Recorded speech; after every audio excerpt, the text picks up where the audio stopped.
और ओबीसी समाज जो इसमें 60-65% के रूप में रहता है, ओबीसी समाज, उस ओबीसी समाज को 1995 में काका कलेलकर की एक कमेटी बनी थी कि जिस प्रकार से एससी, जिस प्रकार से कमीशन है, एसटी कमीशन है, अल्पसंख्यक कमीशन है, ओबीसी समाज का भी कमीशन होना चाहिए। उनके हक और अधिकारों को कोई मार ना ले। राहुल गांधी शोर मचाते हैं, अभी कहते रहते हैं ये सरकार मनुवादियों की है, ये सरकार बड़ी जाति वालों की है, कुछ नहीं दे रही। अरे राहुल बाबा, 1955 में नेहरू जी के नेतृत्व में वो कमेटी बनी थी और उसके बाद 55 साल तुमने राज किया, लेकिन ओबीसी समाज के लोगों को संवैधानिक उनका कमीशन बनाकर संवैधानिक दर्जा तुम नहीं दे पाए, केवल लॉलीपॉप देकर बेवकूफ बनाते रहे। अगर ओबीसी समाज के लोगों को संवैधानिक दर्जा देकर ओबीसी कमीशन बनाने का पार्लियामेंट में काम किया 2016 में, तो नरेंद्र मोदी ने 65% उस ओबीसी समाज को उनका काम देने का किया। तो इसीलिए केवल ये सोच और ये देश को आगे ले जाने वाली सोच है। इसलिए नक्सल प्रभावित क्षेत्र आज 70 से 80% खत्म कर दिया गया। आज मुश्किल से कुछ राज्यों में, मध्य प्रदेश में, छत्तीसगढ़ में नक्सल के एक दो वो रह गए, डिस्ट्रिक्टों में रह गए। और अमित शाह जी ने कहा है कि 1 साल के अंदर अंदर एक भी नक्सलाइट हमारे देश में नहीं होगा, सब लोग शांति से जीने का काम करेंगे। आतंकवाद की जैसे कमर तोड़ी है, ऐसे नक्सलाइटों की भी कमर तोड़ने का काम किया।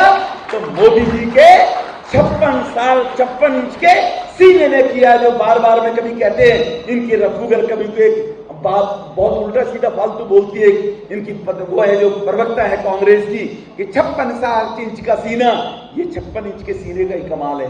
चाहे धारा 370 हो, चाहे सीए हो, चाहे 3 तलाक हो, चाहे आतंकवादियों की कमर तोड़ना हो, चाहे पाकिस्तान में 3 बार घुसकर उसको ठोकने का काम किया हो, ये काम इससे पहले नहीं होता था।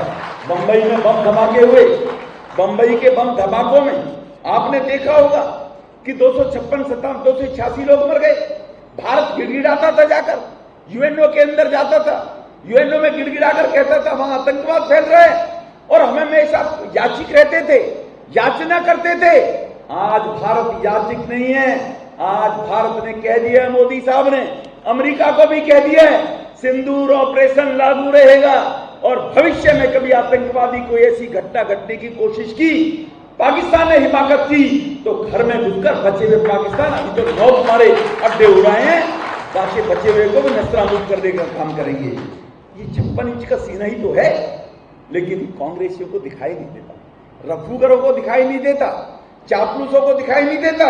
इसलिए भाइयों बहनों, इसी के साथ साथ केवल मोदी साहब ने यही काम नहीं किया है, हमारे देश के सभी लोगों की धार्मिक और सांस्कृतिक पुनर्जागरण की बात करें तो 22 जनवरी 2024 को राम जन्मभूमि पर भव्य राम मंदिर के निर्माण की प्राण प्रतिष्ठा, यह केवल एक मंदिर नहीं, ये भारत की 125 करोड़ भारतीयों की आत्मा की जो इच्छा थी, जो 500 साल से कितने लोगों ने अपना जीवन दे दिया।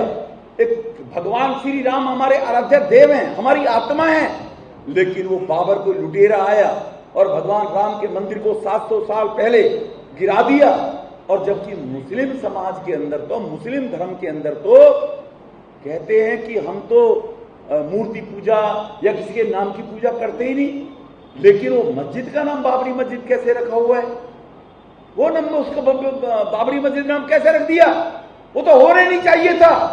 तो यहां अगर बाबरी मस्जिद जो बाबर के नाम से, यहां पर उस लुटेरे के नाम से भगवान राम के मंदिर को तोड़कर बनाया गया, 500 साल के बाद वहां पर भगवान श्री राम को अगर विराजमान करने का काम किया, भारत के 140 करोड़ लोगों की भावनाओं का आदर करने का काम किया, तो वो पहल करने का काम भी नरेंद्र मोदी जी ने किया। भाइयों बहनों, काशी विश्वनाथ कॉरिडोर, गंगा से मंदिर का सीधा संपर्क करने का काम, 400 प्राचीन भवनों का संरक्षण, उज्जैन में महाकाल लोक का निर्माण, 7 लाख वर्ग फुट का भव्य सनातन संस्कृति का साक्षात रूप हमारे सामने खड़ा हुआ है। केदारनाथ सोमनाथ के विकास कार्यों की हमारी आस्था को आधुनिकता से जोड़ने का काम किया। और वंदे भारत ट्रेन जो सांस्कृतिक और प्रगति का मेल बन चुकी है और गंतव्य में एक जगह से दूसरी जगह पहुंचाने के लिए अब लोगों को दर-दर की ठोकरें ना खानी पड़े। इसलिए 136 वंदे भारत ट्रेन 180 किलोमीटर प्रति घंटा की रफ्तार से वो आज दौड़ रही है। विश्व का, दुनिया का सबसे ऊंचा पुल बनाने का काम भी हुआ तो नरेंद्र मोदी जी के नेतृत्व में चेनाब नदी पर जम्मू कश्मीर के अंदर बनाने का काम मोदी जी के नेतृत्व में हुआ दुनिया के अंदर।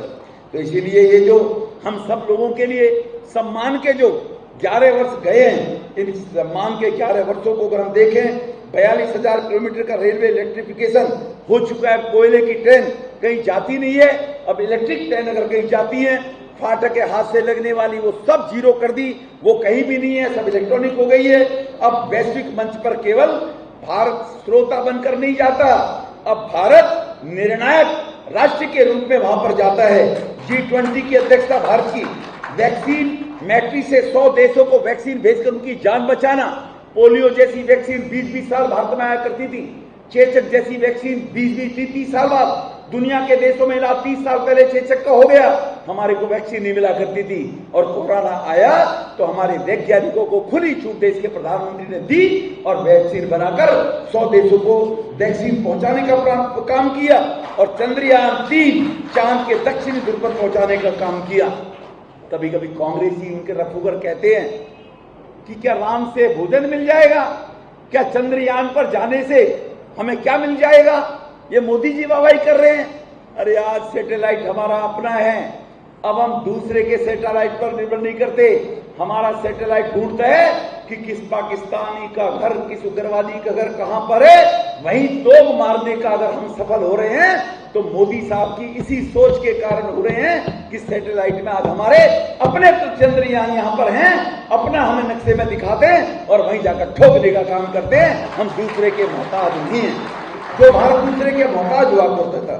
2016 की सर्जिकल स्ट्राइक, 2019 की बालाकोट एयर स्ट्राइक ने दुनिया को बता दिया कि अब भारत याचक की दृष्टि में उसमें नहीं है। इस स्थिति में भारत के खिलाफ अगर निंदा प्रस्ताव कहीं कोई करता है तो निर्णायक प्रहार भारत उसका करता है। आज की डेट में अब नया भारत घर में घुस कर मारता है।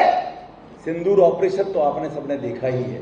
अब ये वो भारत है और इसी सिंदूर ऑपरेशन के साथ सिंधु ऑपरेशन चलाकर अभी जो युद्ध हुआ है इराक के अंदर, ईरान के अंदर, हमारे भारत के 300 नौजवान बच्चे जो पढ़ रहे थे 48 घंटों में उनमें लाकर 256 को यहां पर भारत में और 135 को जॉर्डन में पहुंचाकर मोदी जी ने सबसे पहले काम किया कि भारत का कोई बच्चा वहां पर किसी भी रूप में नुकसान न उठा पाए। तो ये है भाइयों बहनों, ये मोदी जी की वो है सोच है और मोदी जी के नेतृत्व की सरकार है। इसलिए राहुल गांधी जी सिर्फ प्रचार आप करते रहते हैं। मैं पूछना चाहता हूं, ये जो मैंने योजना बताई है 11 करोड़ उज्ज्वला योजना से लेकर बाथरूम से लेकर पक्के मकानों से लेकर, ये राहुल बाबा आपको दिखाई नहीं देते। खड़गे जी की तो उम्र हो गई है, याददाश्त भी कमजोर हो गई होगी, उनको तो शायद नहीं ध्यान रहता होगा, ना दिखाई देती होंगी, लेकिन राहुल बाबा आपको तो दिखाई नहीं चाहिए। राहुल बाबा कहते हैं खड़गे जी कि ये सरकार केवल 20-25 लोगों के लिए है, 20-25 अमीर लोगों के लिए है। अब ये इतनी गिनती मैंने गिनवाई करोड़ों की। ये राहुल बाबा जरा अपनी मम्मी से बोलो, आप चांदी की चम्मच लेकर पैदा हुए हो, उनसे बोलो कि याददाश्त बनाए रखने के लिए रोगन बादाम भी खिलाया करे आपको कहने की। वो हमदर्द से ना लाकर राम बाबा रामदेव का लाकर खिलाए तो राहुल बाबा आपकी याददाश्त ठीक हो जाएगी। इसलिए आपको ये नहीं लगेगा कि मोदी जी की सरकार 23 लोगों के लिए काम कर रही है या 140 करोड़ देशवासियों के लिए काम कर रही है। ये अंतर आपको सब समझ में आ जाएगा। इसलिए भाइयों बहनों, अब मैं धारा 370 और कांग्रेस का जो असली चेहरा सबके बारे में मैंने आपको जानकारी दे दी है कि अब जम्मू कश्मीर के अंदर कोई हिमाकत नहीं करता पत्थर फेंकने की।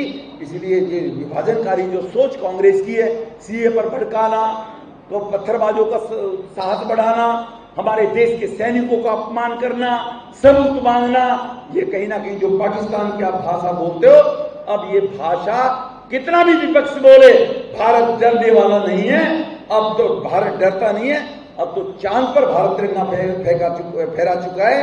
तो युद्धम क्षेत्र के नागरिकों को जो 48 घंटे में निकालने का साहस मोदी साहब ने दिखाया है, ये इन भारत के ही लोगों 140 करोड़ लोगों के लिए मोदी साहब का काम करने का ये 11 साल हमारे लिए स्वर्ण काम के लिए पहचाने जाएंगे।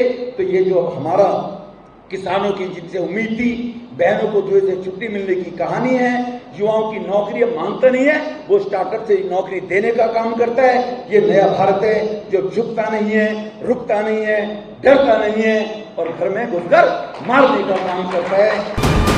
वीके न्यूज, राष्ट्र के नाम।